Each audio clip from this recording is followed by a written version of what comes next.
welcome back to another episode of Boo's Garage _48. Don't mind the junk in the back. It'll get cleaned up later. Anyway, we are getting the Corolla ready for Lime Rock. Now, I'm not saying I'm racing there. I'm just going to Lime Rock. So we're going to do the fluid changes. We're going to do the differential oil change. We're going to do the engine oil change, and we're also going to do the transmission oil change, as well as the brake fluid flush. So basically, we're going to do a 40,000 mile service because I am currently at 40,000 miles, almost 39,000 in some change. So we're gonna do all of that, and then I'm gonna put my summer tires back on, just because you gotta be prepared to, drive fast if you're at Lime Rock. But like I said, I'm not. I'm just going to Lime Rock. Nothing crazy about that, guys. So yeah, let me get this car jacked up, and we will go from there. All right, everyone. So I jacked up the car using the rear jack point, which is this one right there. You can see it. Now, I know it's a super weird place to jack up, but that's what it says in the manual. So that's what you should definitely use. I just keep it there for safety. I have a jack over there, or jack stand, and then a jack stand also over there, so we're all good. So start with the rear diff. So I'm going straight back, right to the diff back here.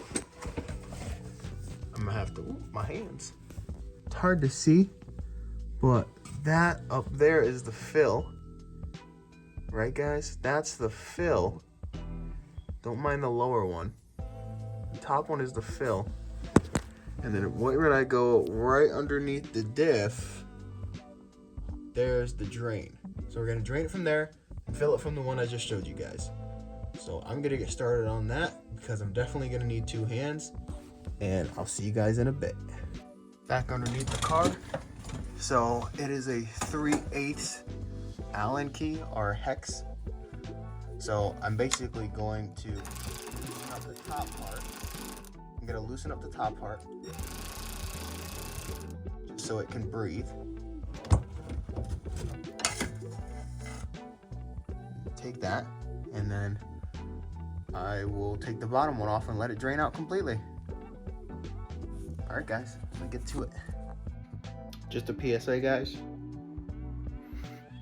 It smells like dookie, but it's really clean. Well, then again, this is my 40,000 miles, so this is my second time. Toyota did the first one. I'm doing the second one, and yeah, so it's really clean. And it's still going. It's still coming out right there. Boop. So let that drain out completely, and then I'm gonna fill it with some AmSoil. We're gonna finish some. We are going to. Just gonna get in my mouth. We're gonna put AmSoil back in, and I will show you guys which one I'm putting in a couple seconds. All right, let that drain, and we'll get to it.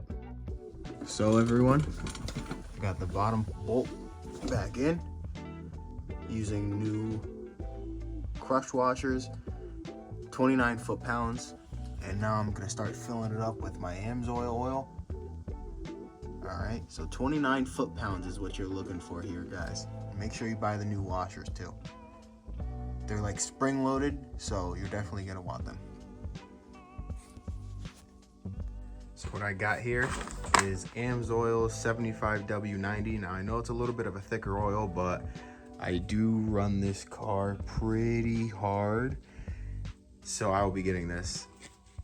AmSoil is really good. I use AmSoil on everything I have. AmSoil and Redline. I know I have a bottle of Redline stuff, so you look at Redline. So I spend a lot of money on fluids, but I make sure I get what I know I like, and I know it works. Also, look at that towing. So guys, I'm just gonna tow the Mustang around in this. So I'm gonna tow the Jeep, all right, with the Corolla. I'm gonna tow everything. It says I can tow. So I'm gonna get right to it. Gonna cut the top off here with a knife or improvise. and then I'm just gonna fill it up. Now this takes 1.1 quarts or 1.1 pints, so it should take not even half this. It should take like half of this, but we'll see how it goes. All right, guys. All right, guys, so everything is back on. We have that fill plug back on up there. Maybe it'll focus. There we go. We have that back on. This one back on. I know this one's torqued to 29, and I just kind of gave that one a good flick of the wrist. Felt like 29, so we're gonna keep it there. So that's the rear diff, guys. I used my little push-pull pump there. It's a Valvoline one. I think I got it for 20 bucks or something. I can't remember where. I think Napa. But now I'm gonna go to the front of the car, and we're going to do the 3 different type of fluid up there. So we got the transfer case, we have the transmission, and then we have the engine oil. So we're gonna go do those right now. All right, everyone, so I got the front of the car all jacked up using the jack point right here. Now I know this one is also really weird, so I usually use a piece of wood and put the wood right on the top of my jack.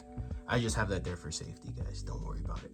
But right there, jack point, jack it up right there, and you will be okay. So now we need to take off this whole cover, because they have the access panel for the oil, for the engine oil, but there's no real access panel for the transmission. So we're gonna take everything off of here. These are all 10 millimeters. Whoa, I wasn't English. Got 10 millimeters all the way around. And then you also have push pins. So with these push pins, I basically take 2 screwdrivers, flathead, put one in there, push out, and they pop right out. So let me get this whole cover taken off, and right when I have that done, I'll be right back. All right, we got the cover off, guys. Now we're looking at the transfer case. Oh, sorry for the light. We're looking at the transfer case right here. Actually, let me put you guys in 0.5 so you can see everything a lot nicer. So this is the transfer case, see, because it transfers the power there. Anyway, transfer case, you want to take this off, but first you want to take the fill off. Take the fill off first, always. Once you get that loosened up, you can then take your drain out. Drain the transfer case here, and that's what I'm actually gonna do right now. So I'm looking at the bottom here, and then the driver's side. So this is the driver's side. Do not loosen anything that's not a hex, okay? For the transfer case, do not loosen that. You're not filling from there. You're not doing anything from there. From this guy here, you're not doing anything. Look at the turbo. Look at the turbo. Little baby turbo. Anyway, do not loosen that guy there. Don't touch. Don't even look at the passenger side. Passengers don't even, it doesn't matter. So everything's on the driver's side. Here and then there. So let's get to draining. So I got my cordless ratchet here with the 3/8 end on it. Now it's undersized, so you guys are gonna want to use the correct one. Don't be like me, because you'll end up messing things up, but what I got. So I loosened up the fill already right there. So now that I know that's good, I'm gonna go to the bottom here and loosen this up, but I need my extension because this is way too small. Oh, it's like magic. So now we're gonna take off this guy. Let me put you guys in 0.5. 0.5 is actually crazy cool. So get this, loosen this guy up. Oh my goodness, I'm gonna use 2 hands. I wonder if you guys can see from that. Probably not. Probably just scratch my screen too. Ah, there we go. All right, crack loose, guys. So I have my pump there, which I'm gonna take out for right now. Just like that. Oh, don't spill. That's precious. So I'm gonna take this out, let it glug out.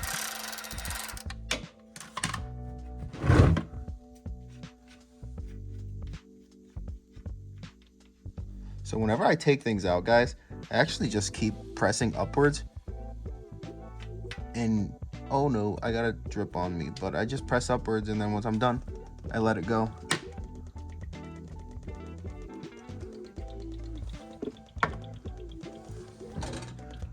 Look at that. The forbidden chocolate milk. Oh my goodness.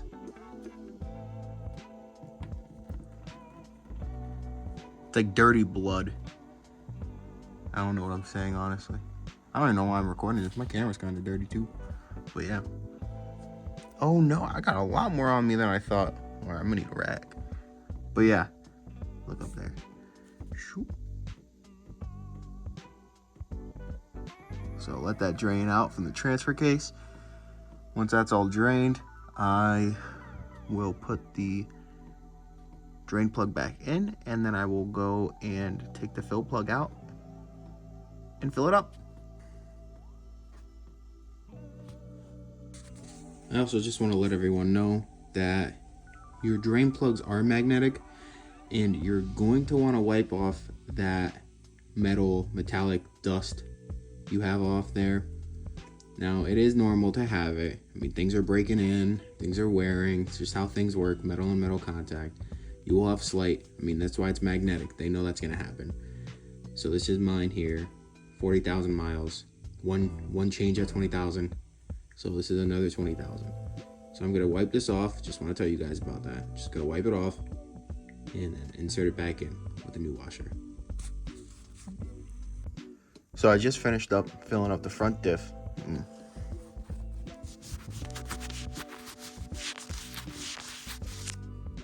So I just finished up filling up the front diff. Let me see if I can get a better light. There we go. And put the fill back in. So front diff is all set. It took about a pint, half a quart. So that was all good. A little bit more actually. Took a little bit more than a half a quart. So start dripping out, cleaned it all up and everything. Now we're gonna go to the transmission.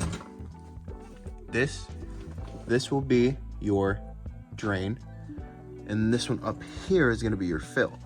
So your fill is 24 millimeters and your drain is 22. So first thing I'm gonna do is I'm gonna take my 24 that I have nope, not that one, right here. So I'm gonna take my 24. Now they say you could take, this cover off here, but I really don't feel like trying that out. So I'm gonna somehow make this work over here, and I'm going to make sure my fill is loose or can be loosened. And then once I get my fill loosened, I'm gonna open my drain, let it flow out. All right, guys. So just changed out the transmission, got that all done. Tighten 27 foot-pounds on both of them. This one here, the 22 millimeter one, and then the 24 millimeter one. I'll clean them up a little bit more with a rag. And that's it.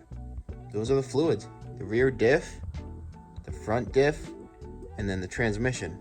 I'm just gonna do a quick oil change here. So basically, I'm gonna take this filter off, take the oil drain pan, or not pan, oh my gosh, take the bolt off here, let it drain, fill back up with more AMSOIL stuff, not the gear oil, no. So we're gonna get the oil change, and after that, I'll wrap up the video up top. I won't do it laying down though, because that's unprofessional. But yeah, oil filter, oil in, done. Oh, I gotta put the cover back on too, and clean up. I try to beat physics. This thing flows out like crazy. I try to beat physics by being better than physics. I lost badly. Anyway, guys, just make sure when you drain, go slow. Take that fill, slowly move it, and let it just glug out. I was like, you know what? I'll beat physics. So I twisted it all the way and everywhere. So just watch out for that. All right, guys. All right, everyone. I just siphoned out all of the brake fluid from there, and I just filled it all the way back up. So I used this guy to siphon everything out. I cleaned off the ends and basically just used the pump to take everything out of there. So what I'm gonna do now is I'm gonna go to the back the back driver's side. Now, when you do brake flushes and brake, cleans and whatever you want to call it, you always want to start the furthest away from the ABS module, not the brake reservoir, the ABS module. So you can kind of see it tucked away back there. There we go. So that's the ABS module. So the furthest one away from that would be the driver's side rear. Second furthest is passenger side rear. Third furthest is driver's side front. And then the shortest distance one will be the passenger side front. So I already took off the wheel on this side over here. And basically I will be getting started on this. So it's kind of hard to see, but back here on the back side of the caliper, this guy, big old rubber stopper. Oh, not a stopper, but a plug. Big old thing. Keep all the junk and dust, dirt out. So I love this Pittsburgh brake bleeder, because all I have to do is hook it up just like that, but I'll make sure it's hooked up a lot better than that, because I'm gonna want to put this up somewhere higher at least. So I gotta figure out where to put this guy. Probably right there. And then siphon it out by using the pump. But I'm gonna need 2 hands, so I'll be back. Back to the brakes. So I bled every single one of them. I gave each one of them. My vacuum didn't really work at all. It kept having a hole or something. It wasn't sealing properly. So basically what I did was I made sure that there was fluid going through right there, you can see on the right side, all the way through onto the bleeder valve.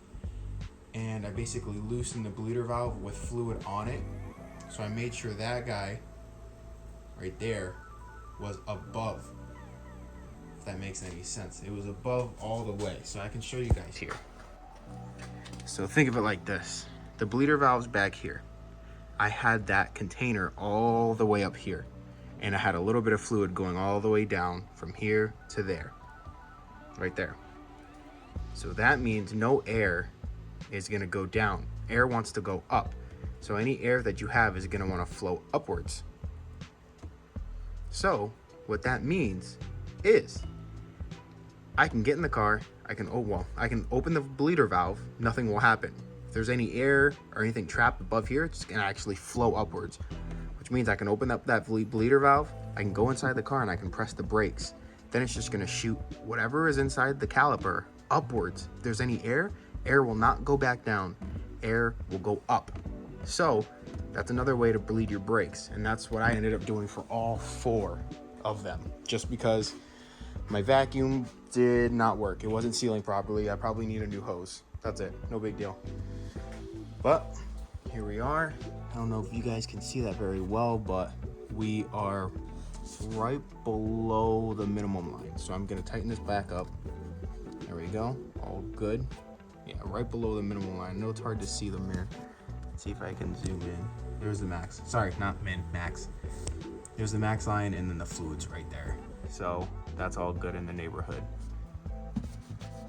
Get a little dirty. But anyway, what I'm gonna do is I am gonna put all this weather stripping back on. So did I lose that piece? Ah, narts. I gotta find that piece, guys.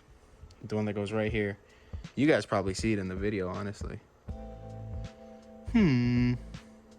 Huh. Is this it? No. Guys, how do I lose pieces of my car? I'm like an expert at doing stuff like, oh, there it is. Wow. How did you get down there? So these pieces, it's gonna slide back there. And then these go in.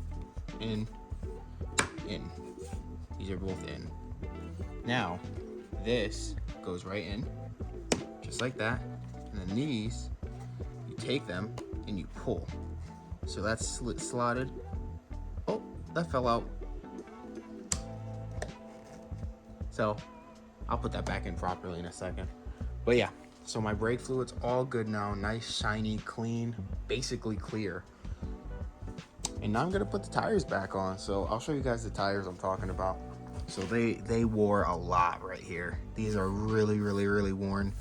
They're probably only will last me this track day, and then I'm gonna have to get new ones, even though the tread's like really good on the right side. Whoa, stutter. Gosh darn. I can't even pick myself back up after that. Anyway, I'll cut that out. So these are the tires I'm talking about, guys. I mean, they are worn on the inner side. So these were probably on the front. And I know these cars, a lot of people talk about them saying they definitely need alignments. So if you own a GR Corolla, please get an alignment. Please get an alignment. I mean, these only have like 15 to 20,000 highway miles on them. And they wore it like crazy. These are the rears. Now with Toyota Care, I did have them rotated, but that might have been when I took it to Poconos. Just for the drive, obviously. And yeah, I mean, it's already, you can see the wear marks there. I'm gonna see probably, I might end up seeing that no fun stuff, that metal stuff that's deep within tires. Oh man, spiders made a home of that. Anyway, you guys probably don't want to see spiders or nothing. So these are gonna go on the fronts. These two are gonna go on the rear. And hopefully no cords. That'd be perfect. All right, let me get those on that, and I'll be back in a minute. All right, everyone. Tires are back on. I got my filter back in the engine bay, so that's all tucked away. I got my new old tires here, and I think that about sums it up. She's back on the ground. I just need to torque the wheels down to the specified, whatever it is. I think it's like 87, 89 foot-pounds, but you guys will know by now in the video. So this, bam, good. So I'm ready to drive to Lime Rock tomorrow, guys. But yeah, I even got my exhaust tips to look good. So yeah, guys, Yami is back together in all her Yami glory. So that's about it. Fire her up and go on my drive. All right, guys. Let me readjust that. All right, guys. Thanks for tuning in. I'll catch you later.